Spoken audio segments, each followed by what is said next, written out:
Today I want to discuss emotional idolatry. So, you may be wondering, what is emotional idolatry? The literal meaning of emotional idolatry is when you allow your emotions to be your God. Now, what can that look like? In an everyday stance, it can just be like choosing what you want based on how you feel at that specific moment in time instead of thinking about the long-term consequences. And if we're looking at as it relates to Christianity and God and all that stuff, it's more common in the category of choosing sin or choosing to turn your back on what God has told you to do because of how you feel. So some examples of these feelings can be, feeling emptiness, feeling rejected, feeling depressed, any sort of feelings that kind of consume your heart, consume your mind, and sometimes certain feelings can consume your whole body. And I've noticed, especially when you deal with any sort of rejection or it feels like there's holes in your heart, a lot of times you desire for someone to love you or to be popular, or you desire for someone to care for you, whatever the case may be in that category. A lot of times it leads to sin because you want something to fill that void. Specifically, sexual sin, lust is very common in that category because it's an easy fix. It's just like that. You don't have to do anything. It's just like you please yourself and you feel better in that moment. But something about sexual sin or about sin in general, whatever sin makes you feel full, is that it only lasts for a period of time. That's why you have to keep going back to it. And this is where we come to the issue of being a slave to sin. So I want to talk about Jeremiah 17, verse 19, and it says, "The heart is deceitful above all things and desperately wicked. Who can know it?" So a lot of times we like to follow our heart, we like to follow how we feel, but you have to remember that our hearts and our minds are always changing. But what doesn't change is God. God stays the same. He has his principles. He has things set up in a certain order, in a certain way. So then we can always fall back on that when we don't know what to do. And a lot of times we feel like we can't control our emotions. We feel like when we feel a certain way, we can't do certain things. Like you feel as if you need to just sit in that. And I want us to remember, and something that I've learned recently is, if the enemy wants you to stay in something, he'll keep you comfortable. He's not going to make an easy way out. He's not going to pull up the perfect opportunity for you to stop doing that thing. You just have to cut it off. Because that's how he controls us. He keeps us controlled in cycles of sin. The Bible talks about the thing that you obey, you are that one's slave. And people think that's literally talking about slavery. No, it's talking about what you choose to make your decisions on, what you listen to, what you decide to do on a regular basis. You are that one slave. Now, that doesn't mean we're literally slaves to God. We do every little thing he says and he treats us terrible. No, that's not what that means. It just means that is a thing that controls you in a sense.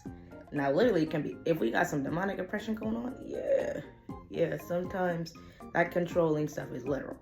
But for this scenario, I want to remind us that you're never going to be comfortable. There's never going to be a perfect opportunity for you to get out.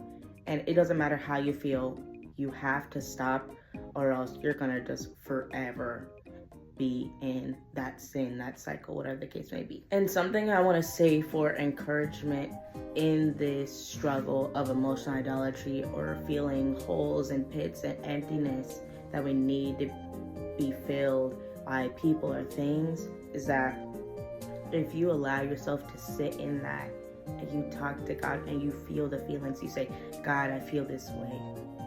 God, I want someone to love me. God, I hate myself." Whatever it is, God will honor that. He will honor you sitting down instead of just trying to numb the pain. He will honor you going forth and doing the right thing anyways while you are in that, because he loves you. And he's going to show up.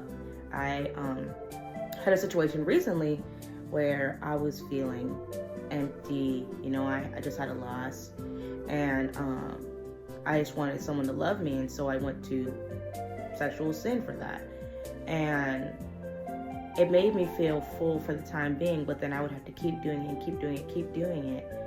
And I recognized that, like, the core of that was I was missing love and affection in a certain category of my life.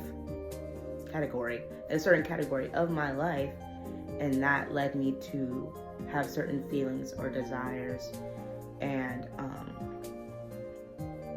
I felt as if the only way to fix them was sexual sin. But I sat down and I was like, God, I feel empty. You know, God, I want someone to love me. I don't know what to do. I love you. I want to do your will. But I don't know what to do. And so in that time, he gave me comfort. He actually took the hole, like he filled the hole in my heart when I sat down and let myself feel the feelings. It was maybe the next day I felt better. And that's not going to be the case for everybody. Sometimes it may be the next minute. Sometimes it may be a week from now. It may be a month from now. Whatever the time frame is, God is allowing us to feel those feelings so then they can either be a testimony or so we can recognize them next time we struggle with them, so we know how to fight against them. So for a last bit of encouragement, I want to read to you 1 Corinthians 10:13. No temptation has overtaken you. You accept such as is common to man. But God is faithful, who will not allow you to be tempted beyond what you are able. But with the temptation will also make the way of escape, that you may be able to bear it. And so in every scenario, God is going to give us a way out. And you have to ask God, what's my way out? God, I don't want to do this. God, I don't want to fall in this cycle. How do I get out of this? And he may be silent in the moment. He may tell you to look up a verse. He may tell you to look up a video. He may tell you, open YouTube, open Instagram. He may tell you to sit in silence. He may tell you that. He may tell you fast tomorrow. But we have to be obedient to God. And in regards to the feelings that consume us, when our bodies feel weak, when we feel tired, when we feel not enough, you have to sit there and say, God, I feel this way. I want to do your will anyways. I feel empty. Only you can fill me up. And through that, when he watches you not fill yourself with sin, he's going to come and fill that void, or he's going to come and show you your way out.